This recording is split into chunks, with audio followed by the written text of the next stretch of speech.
Hey YouTubers, Nightwing19 here with my review for episode 21 of Gotham, the Anvil or the Hammer. So as always, starting with the recap, then getting into my thoughts and top 5 moments later on. Shortly after the Ogre reveals his true intentions to Barbara and holds her captive, he tells her at knife point to choose his next victim. During the investigation at the Foxglove Club, Gordon and Bullock locate the Ogre's apartment at Gotham Royal Hotel, but he and Barbara had already left for her parents' mansion, where Jason kills them both. Gordon and Bullock arrive at the house of Barbara's parents to find them dead. After a brutal fight with Jim, the Ogre holds Barbara at knife point until Bullock distracts him for Jim to shoot him. Later, Jim confesses to Leslie that he no longer loves Barbara. Meanwhile, Nigma disposes of Officer Doherty's body in the forensic lab and pens a letter posing as Doherty, explaining that he left town.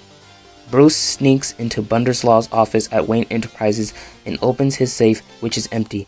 Bunderslaw himself arrives and reveals that he was expecting Bruce and has consequently removed the incriminating documents. He confesses to Bruce that his father and grandfather knew about illegal activities in the company, but decided to keep quiet. Afterwards, Bunderslaw orders Lucius Fox to lead Bruce away. Lucius tells Bruce that while Bruce's father knew of the illegal activities, he did not approve of them. Consumed with guilt, Bruce confesses his and Selina's murder of Reggie to Alfred, eventually also admitting to his visit to Bunderslaw. After Alfred tells Bruce that his father was a good man, Bruce states that even good men can have dark secrets. The O'Connor assassination attempt is revealed to be a setup designed by Cobblepot to start a war between Falcone and Maroni. Several crimes and killings committed by Maroni and his crew alert Captain Essen, who calls all officers of the GCPD to remain on duty during the upcoming gang war. So overall, I'm giving this episode an 8.5. This was like the conclusion of the Barbara Ogre arc and the beginning of the finale.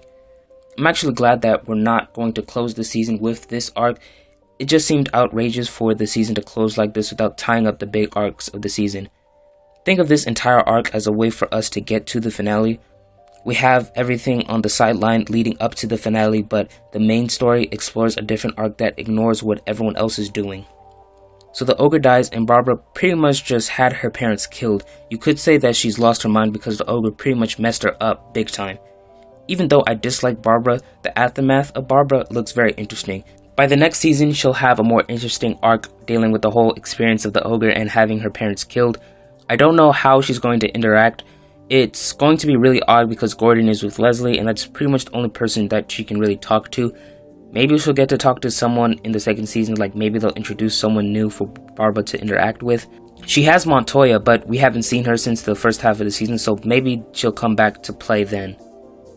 So, now into Easter eggs. Nigma in this episode was just trying to cover up the murder of Kringle's boyfriend. He wrote a letter to Miss Kringle and the first letters of every sentence spelled Nigma. This is like how the Riddler in the comics leaves clues behind after every crime. So it was really great seeing Nigma do this on the show. It doesn't look like he's going to be moving forward in his arc of becoming the Riddler in the finale, so I doubt that he'll actually become the Riddler in the finale. I think they'll give that to him in season 2. The fact that Nigma hides clues is pretty much his weakness. I think that Miss Kringle or someone will find out that Nigma killed her boyfriend, and then Nigma will just snap and become the Riddler in the second season. Overall, Nigma's arc in this season was just really great, so I'm looking forward to see him come back in the second season and finally embrace his comic book counterparts. So, now to my top 5 moments, starting with number 5, Gordon kills the Ogre. Number 4, meet Lucius Fox. You may remember this character from the Dark Knight trilogy. Morgan Freeman played him in all 3 films. I'm expecting him to return in season 2. He looks like he could help Bruce with finding out the secrets within Wayne Enterprises. And he said that Bruce's father kept his real self hidden. Everyone in the company believed that he was with the program, however he wasn't and kept that part of himself hidden from the board. So Bruce may or may not find out what Fox was talking about. If not by the finale, then like for the first half of season 2, Bruce would try finding out what it was that his father was hiding. We didn't get any Court of Owls stuff, but we may see that in season 2. Who knows, maybe they're not the Court of Owls, like they're just a corrupt business doing bad things for money. Number 3, the mob war begins. So the main focus of the finale is pretty much who will be the head honcho of Gotham. My money's on Oswald considering that he's been planning the whole thing. I especially love how he's just playing everybody on the show, especially in this episode. I'll get to that later on. he'll win, but he'll pretty much have to share that title with Fish a little bit, who we haven't exactly seen since episode 19. So Oswald will be the big man, and then Fish will be like the little man. I've said this before, but like how I see it is that Oswald will be like the next Falcone, and Fish will become the next Maroni. So that's how I see it going down in the finale, and then moving forward into season 2. Number 2, Nigma read between the lines clue. And my number 1 moment, Oswald sets O'Connor up.